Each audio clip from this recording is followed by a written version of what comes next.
Having a girls' sleepover tonight, and obviously all the kids love pizza, so I'm making some pizza dough. Right now I'm going to make a double batch because the girls, so there's 4 girls, and obviously my husband and I will have some as well, so we need a double batch. So in this video I will tell you how much to make for just a single batch, but just take note that what yours will look like will not look like mine. Yours will look like half of mine.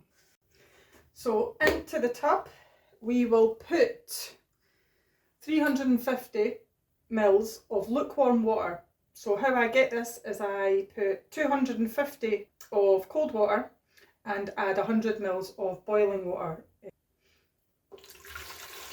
So in that goes. And into that, 1 7-gram packet of dried yeast. And 2 teaspoons of rock salt. And then we are just going to shimmy that around. That will let the warm water activate the yeast. So once that's had a couple of minutes to activate, I put my tub on top of my scales and zero it and add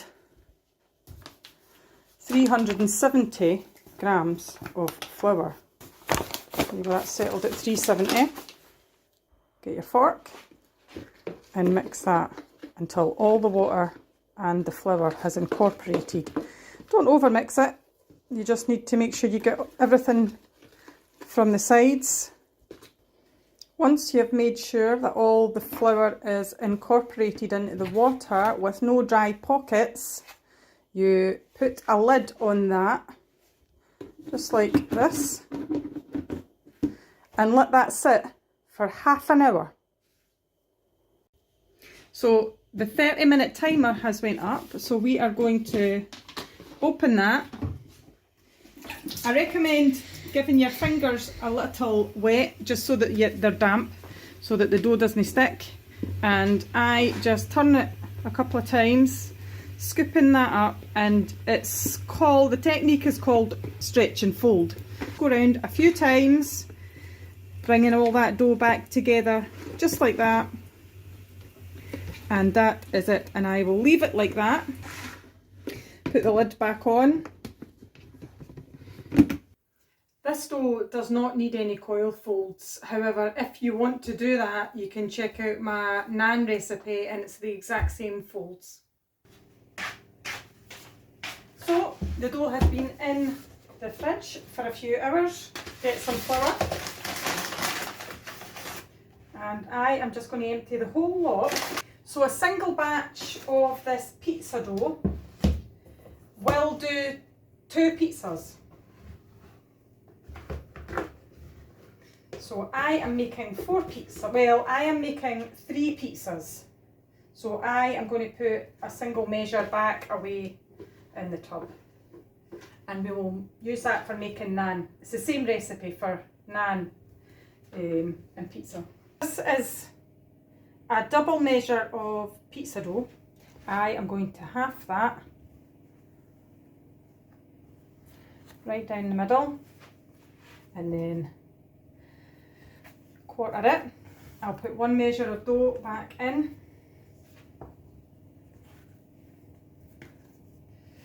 and that is 3 sets of dough. I'll put a wee bit of flour on each, and then you just curl that under. I am not a professional bread maker by any means, and that is all you do. Very bra. And we just tuck those in and around, and that's us got 3 bowls of dough to make 3 pizzas. So don't judge. I am no chef. I am doing this to show you how a normal person can make a pizza. This is not how they do it in Italy. Absolutely not how they do it in Italy. I just kind of stretch the dough how I feel it should be stretched. So I just try and make sure that it gets, it stretches out evenly. I am going to just lift this and the weight of the dough stretches it out. I'll bring this over here so you can see. So from this point, I've got a baking tray here with some baking parchment on it, and I just stretch the dough out to the edges as far as they go, and trying not to make the edges too thick. It's a wee bit tricky. Again, I just want to show you that pizza can taste awesome even when it's not pretty, and trust me, this pizza tastes awesome. So that is it, pizza dough on the baking tray. Very last jar of saved tomatoes. So we are going to put some of this, try and drain as much of the liquid off as you can. We don't want a wet pizza. So I can these with whole tomatoes in them, so it is whole tomatoes.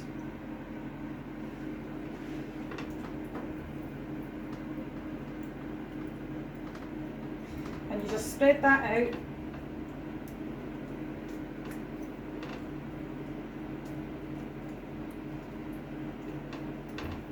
And that should be enough. We will put basil, a wee shake of dried basil. This is my own basil that I saved and dried. And oregano. 4 girls.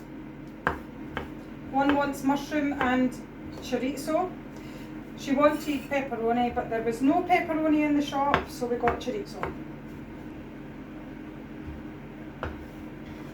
We are going to do half and half pizzas, because obviously there is no child on this planet who ever picks the same thing.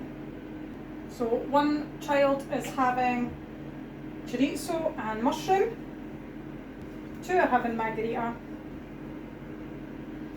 and one is just having plain chorizo. So once your toppings are on, so tomato base, oregano and basil, then your toppings, and then your cheese. Cheese on top. So this is the good bit about making your own pizzas, because some people don't like a lot of cheese, some people don't have cheese at all, some people like loads of cheese and loads of different types of cheese. So it is quite good to make your own homemade pizzas, because yeah, it's so versatile. You can make it in as many different ways as you want it. So I'll share this one bag between the two. So this is a bag of grated mozzarella and cheddar. Fantastic for pizzas.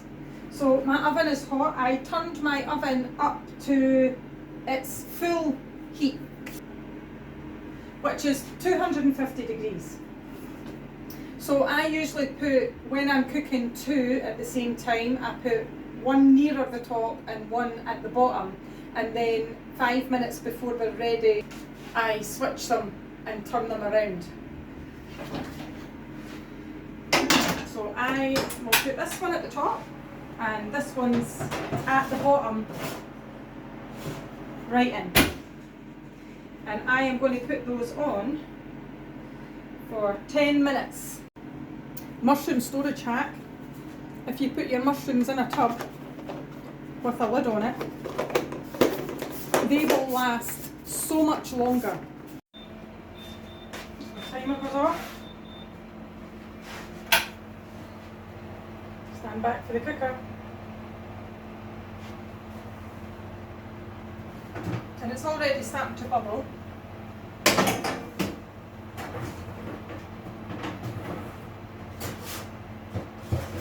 So we take the bottom one, put it to the top and turn it around, and then we take this one and pop that in there. So just out the oven, still the sound of bubbling. These look awesome. So the reason that we put the bacon parchment down is because the dough does stick to baking trays. So if you put that down, it comes off easily. We just serve them on the chopping boards.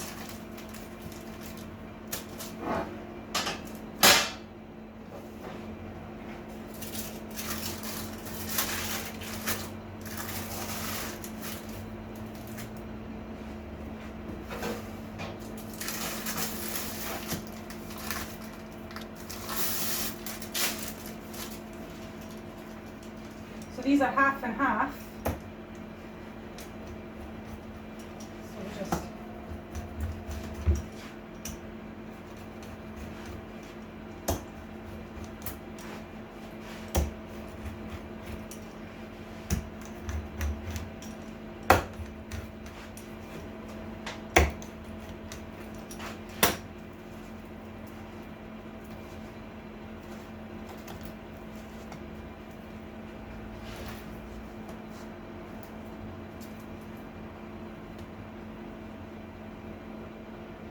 and that's then ready to go to the girls.